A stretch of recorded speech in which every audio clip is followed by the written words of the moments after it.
12월 14일 수요일 새벽 예배입니다. 오늘 함께 보실 하나님의 말씀은 전도서 9장 13절부터 18절까지의 말씀입니다. 전도서 9장 13절부터 18절까지의 말씀 봉독해 드리겠습니다. 내가 또 해 아래에서 지혜를 보고 내가 크게 여긴 것이 이러하니 곧 작고 인구가 많지 아니한 어떤 성읍에 큰 왕이 와서 그것을 에워싸고 큰 흉벽을 쌓고 치고자 할 때에 그 성읍 가운데에 가난한 지혜자가 있어서 그의 지혜로 그 성읍을 건진 그것이라. 그러나 그 가난한 자를 기억하는 사람이 없었도다. 그러므로 내가 이르기를 지혜가 힘보다 나으나 가난한 자의 지혜가 멸시를 받고 그의 말들을 사람들이 듣지 아니한다 하였노라. 조용히 들리는 지혜자들의 말들이 우매한 자들을 다스리는 자의 호령보다 나으니라. 지혜가 무기보다 나으니라. 그러나 죄인 한 사람이 많은 선을 무너지게 하느니라. 아멘. 전도서의 핵심 단어를 꼽으라고 한다면 저희는 단연 헛되다라는 단어를 꼽을 것입니다. 헛되다라고 번역된 히브리어 헤벨을 전도서의 핵심 단어로 꼽을 것입니다. 그런데 이 헤벨이라는 단어가 헛되다라고 번역이 되어 있지만 실은 헤벨이라는 단어에는 아주 중요한 의미가 있다고 합니다. 그것은 바로 수수께끼다, 참 모르겠다 라는 의미가 있다고 합니다. 그러니까 솔로몬처럼 지혜로운 전도자가 평생을 지혜를 구하고 지혜로운 삶을 살기 위해 애썼습니다. 그런데 지난 삶을 돌아보니 그렇게 구하고 찾았던 지혜가 참으로 부질없더라는 것입니다. 지혜가 그토록 소중하고 중요하다고 여기며 살아왔는데 사람들도 그렇게 인정하는데 그 지혜가 한계가 있더라는 것입니다. 참 알 수 없는 것이 이 세상이고 인생이더라는 것입니다. 참으로 헤벨이다, 수수께끼다, 잘 모르겠다는 것입니다. 오늘 본문 전도자가 바로 이러한 사실을 말씀합니다. 13절 말씀을 보시기 바랍니다. 내가 또 해 아래에서 지혜를 보고 내가 크게 여긴 것이 이러하니. 전도자는 해 아래에서 지혜를 보았습니다. 그리고 크게 여긴 것이 이러하다고 합니다. 여기서 크게 여겼다는 말은 전도자가 감당하기 어려울 정도로 아주 고통스러운 현실을 경험했다는 의미라고 합니다. 전도자는 인생들이 살아가는 세상에서 지혜의 어떠함을 본 것입니다. 그런데 그것이 그가 감당하기 어려울 정도로 아주 고통스러운 현실이었습니다. 그럼 전도자가 경험한 감당하기 어려울 정도의 고통스러운 지혜의 현실은 어떤 것입니까? 14절 말씀입니다. 곧 작고 인구가 많지 아니한 어떤 성읍에 큰 왕이 와서 그것을 에워싸고 큰 흉벽을 쌓고 치고자 할 때에 인구가 많지 아니한 어떤 작은 성읍에 큰 왕이 와서 포위했습니다. 큰 흉벽을 쌓고 성을 공격하려 합니다. 이 작고 사람이 많지 않은 성은 곧 점령당할 것이 뻔합니다. 그들은 약하고 성을 에워싼 왕은 강합니다. 그런데 15절 말씀입니다. 그 성읍 가운데 가난한 지혜자가 있어서 그의 지혜로 그 성읍을 건진 그것이라. 그러나 그 가난한 자를 기억하는 사람이 없었도다. 그 성읍 안에 마침 지혜자가 있었습니다. 그 지혜자의 지혜로 성읍이 건진받았습니다. 지혜 덕분에 성읍과 주민들은 큰 왕의 공격으로부터 안전할 수 있었던 것입니다. 여기까지만 보면 지혜는 실로 대단한 것입니다. 성읍을 구한 그 지혜자는 온갖 칭송을 받기에 충분합니다. 그러나 전도자는 말합니다. 그 가난한 자를 기억하는 사람이 없었도다. 그러나 그 엄청난 공로가 있었음에도 성읍 사람들은 그를 기억하는 사람이 없었습니다. 그를 기리고 칭송하는 사람이 없었다는 것입니다. 왜냐하면 그가 가난한 자였기 때문입니다. 그 가난한 자를 기억하는 사람이 없었도다. 그의 지혜와 공로를 생각하며 마땅히 그를 기억해야 할 것입니다. 그러나 그가 가난하다는 이유만으로 그를 기리지 않습니다. 이어지는 16절 말씀입니다. 그러므로 내가 이르기를 지혜가 힘보다 나으나 가난한 자의 지혜가 멸시를 받고 그의 말들을 사람들이 듣지 아니한다 하였노라. 지혜가 큰 힘을 가진 침략자의 공격을 물리쳤습니다. 그래서 지혜가 힘보다 낫습니다. 하지만 가난한 자의 지혜가 멸시를 받습니다. 그 지혜를 낸 가난한 자는 멸시받는 것입니다. 가난하다는 이유만으로 그 지혜자는 잊혀지고 만다는 것입니다. 그의 공로를 기억해주고 칭송해주지 않는 것입니다. 그의 업적이 단지 그가 가난하다는 현실 앞에서 멸시받고 있는 것입니다. 그렇습니다. 분명 지혜는 위대합니다. 위기에 처한 이들을 구해주었습니다. 칭송받기에 합당합니다.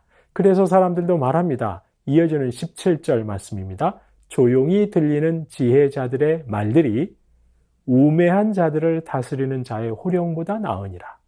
비록 조용하지만 지혜자들의 말들이 더 낫습니다. 어리석은 통치자의 고함치는 명령보다 차라리 지혜로운 사람의 조용한 말을 듣는 것이 더 낫다는 것입니다. 분명 지혜는 칭송받아 마땅합니다. 하지만 18절 말씀입니다. 지혜가 무기보다 나으니라. 그러나 죄인 한 사람이 많은 선을 무너지게 하느니라. 지혜로 큰 왕의 공격을 물리쳤습니다. 이로 보건대 분명 지혜가 무기보다 낫습니다. 그러나 죄인 한 사람이 많은 선을 무너지게 합니다. 사람들은 말하곤 합니다. 지혜가 무기보다 낫다고 말하곤 합니다. 어리석은 통치자의 호령보다 지혜로운 자의 조용한 말이 낫다고 합니다. 그러나 어찌된 일인지 사람들의 마음은 가난한 지혜자의 말보다 부와 권력을 가진 통치자의 고함치는 명령에 더 끌린다는 것입니다. 분명 지혜자의 말은 옳습니다.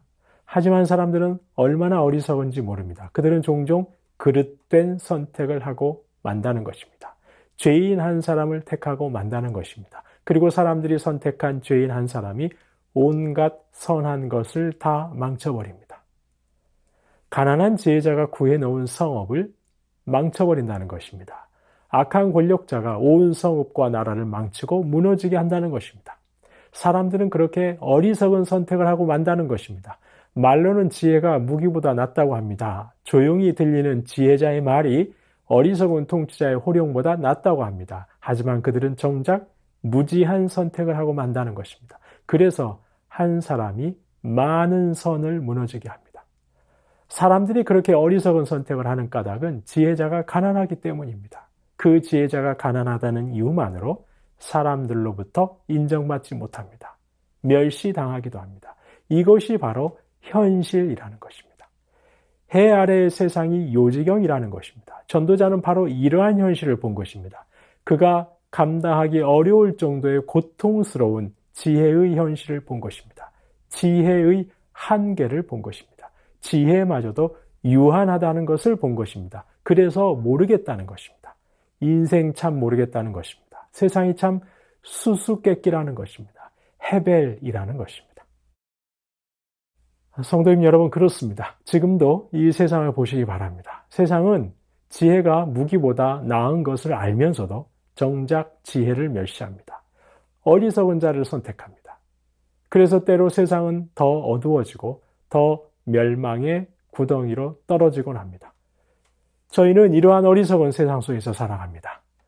따라서 저와 여러분은 더욱 하나님의 지혜의 말씀에 더 귀를 기울여야 할 것입니다. 하나님의 지혜, 바로 말씀을 묵상하는 자리에 머물기를 게을리해서는 안 될 것입니다. 그렇지 않으면 저희 역시 어리석은 자가 큰 소리로 호령하는 것에 끌려갈 수 있기 때문입니다. 저희는 지혜의 말씀으로 중심을 잡아야 할 것입니다. 참 지혜이신 말씀이, 하나님의 지혜의 말씀이 세상에서 멸시당하지 않도록 말씀대로 사는 것이 얼마나 복되고 존귀한 것인지 세상 속에서 보여줄 수 있어야 할 것입니다. 오늘 하루도 참 지혜이신 말씀에 귀 기울이시고 말씀을 묵상하는 자리에 머무시면서 말씀대로 살아가시는 저와 여러분 되시기를 소망합니다. 어리석은 세상은 종종 악한 자를 선택하여 많은 선한 것들을 무너지게 하지만 저와 여러분이 지혜의 말씀으로 무장하여 악한 세상에서 빛으로 소금으로 서 계실 수 있기를 소망합니다. 세상을 악으로부터 지켜내고 건져내시는 하나님 나라 백성 되시기를 주님의 이름으로 축원합니다. 주신 말씀 기억하며 함께 기도하시겠습니다. 지혜가 무기보다 낫다고 하면서도 정작 지혜를 멸시하는 세상에서 지혜의 말씀으로 단단히 무장하게 하옵소서. 그런 세상에 흔들리지 않고 지혜의 말씀으로 중심을 잡고 살게 하옵소서. 지혜보다 어리석은 이의 큰 소리에 마음을 움직이는 세상에서 지혜의 말씀을 통해 빛으로 소금으로 살게 하옵소서. 세상을 악으로부터 건져내는 하나님 나라 백성 되게 하옵소서. 주신 말씀 기억하며 기도하시겠습니다.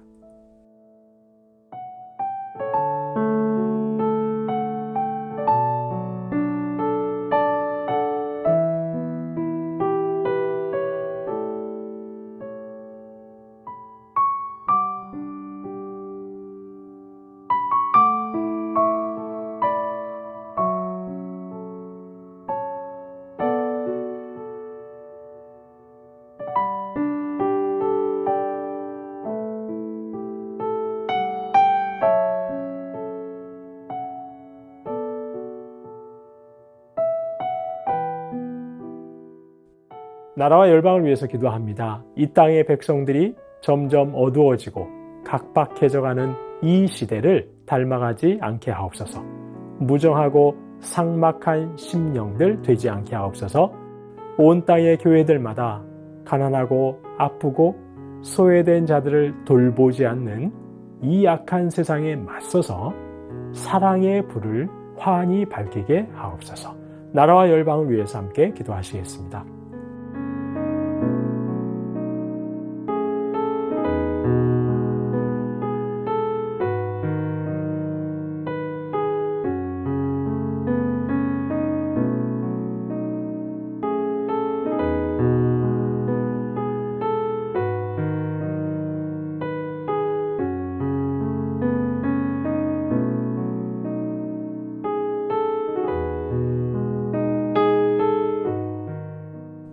교회를 위해서 기도하겠습니다. 주님께서 믿고 맡겨주신 사명, 복음을 따라 살고 복음을 전하고 하나님의 뜻을 이루는 그 특별한 권리를 신실하게 감당하는 온 성도들 되게 하옵소서. 구주오심의 기쁨과 평강이 온 성도들 가정에 충만케 하옵소서. 온 성도가 성탄의 기쁨과 평강으로 2023년을 맞이하게 하옵소서. 믿지 않는 가족들 속히 구원하옵소서. 교회를 위해서 함께 기도하시겠습니다.